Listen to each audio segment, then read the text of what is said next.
Hey everyone, today I wanted to go over some new and interesting news we got from Monster Hunter Rise on the Nintendo Switch. And that's the fact that the official Japanese Twitter account informed us of the 5 new most popular weapons that are available in the game based on user experience.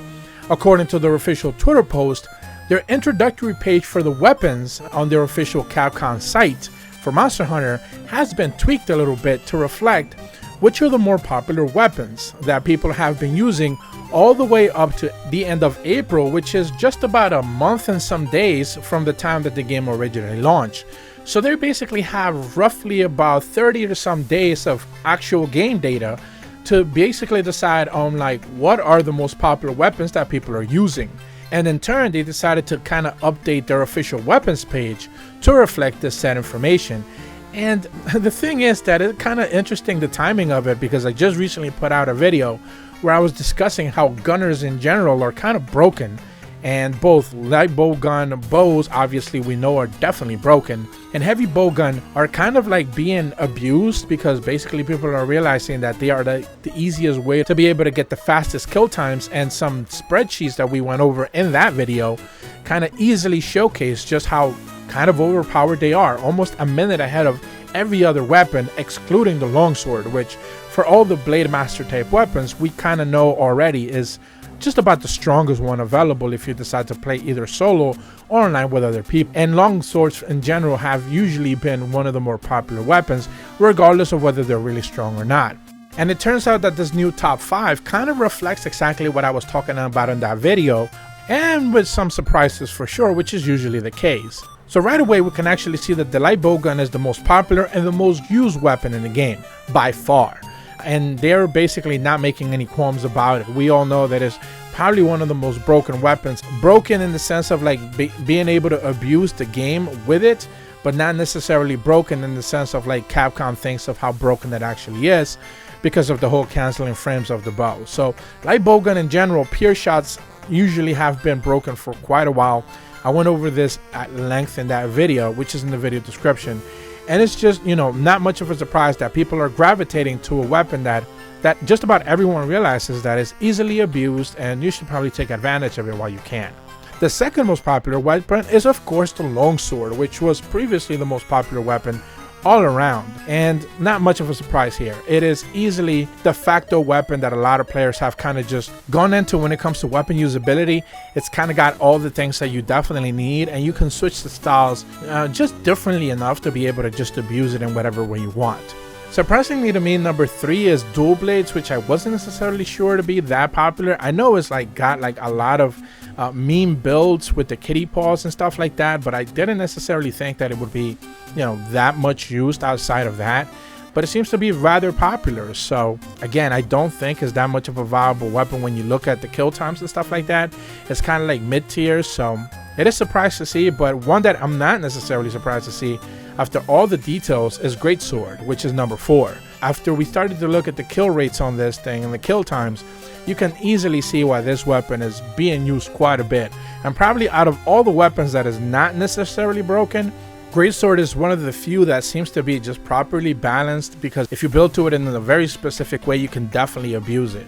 So it's not broken in the sense of like the weapon itself has an issue with it. It's just like you can definitely make the most out of it with a very specific, you know, draw build or, you know, crit build and stuff like that. So I'm actually happy to see that people are actually using a weapon that is not broken. So that's cool.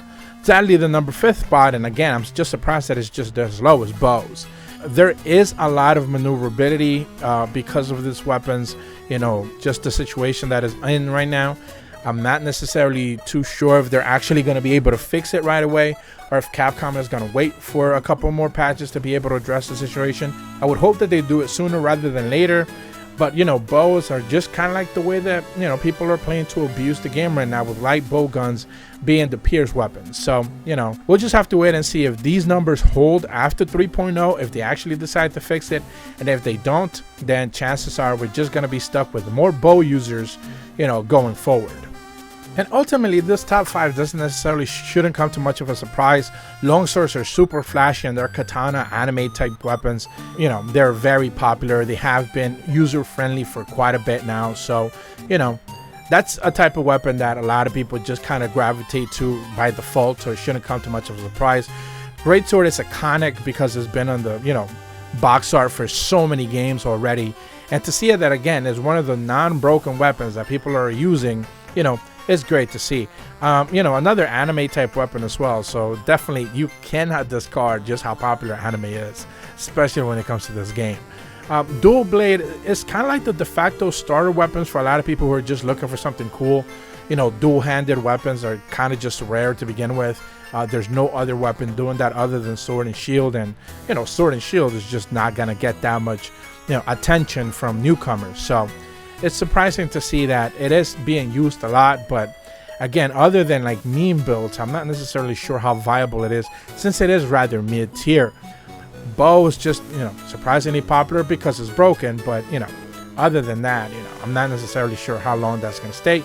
And light bowguns are super popular because of just how broken the damage that they do is. Again, I don't think necessarily that light bowguns themselves are broken. Like, the way they do damage is broken, but I don't think the actual weapon itself has any sort of things that you can actually abuse to be able to just make it do more damage than you traditionally would. Although I am sad to actually say that we don't actually get a full list of all the 14 weapons. You know, hunting horn being a weapon that everyone made a big deal out of, you know, being fully revamped and stuff like that, it's nowhere to be seen in this list. Interestingly enough, we just kind of like don't have any details of like how popular is it actually when it's all said and done. I do know that it was nerfed a little bit in the last patch. Apparently, I didn't know this until recently. But yeah, so hunting horn, for being all the changes that it received, how popular it was in the demo, we don't see it in the top 5 right now. It isn't necessarily being used across the board. I think I've started to see less and less hunting horn users as well. Again, hammers are almost non-existent. I talked about that in the other video, how the kill rates, because hammers are just kind of like such low kill times, you know, hammers are kind of like nowhere to be seen. So it shouldn't come to much of a surprise that KO weapons aren't necessarily the hot thing right now, because their damage seems to be rather limited. But going forward, I do hope they get rebalanced in one way or another. And I guess the only real interesting one that is missing here is heavy bowgun. For some reason, it's just kind of not that popular, not that used, although it is being abused, because Hame rooms in general, and I talked about this in the other video, they are being abused with heavy bowguns and light bowguns. So I'm not necessarily sure why it didn't make the top 5. Maybe there's a detail that I'm missing here or something, but so far up until April, which is what this chart is showing, you know, we don't necessarily have heavy bowguns in the top 5, interestingly enough. But that's gonna be it for this video. Hopefully you guys found it interesting that these are the weapons people are using, these are the more popular ones. Even although they don't necessarily line up with the most fastest kill rates, we at least now have some data that ranged weapons are, you know, exactly what people are saying, kind of busted, and people are abusing them as best they can, which is good and bad at the same time when it comes to just weapon diversity in a different type of room scenario. But thank you so much for watching. If you're brand new to my channel, be sure to leave a like and subscribe. Hit the bell to receive notifications when the videos go up. And as always, thank you so much for watching. See ya.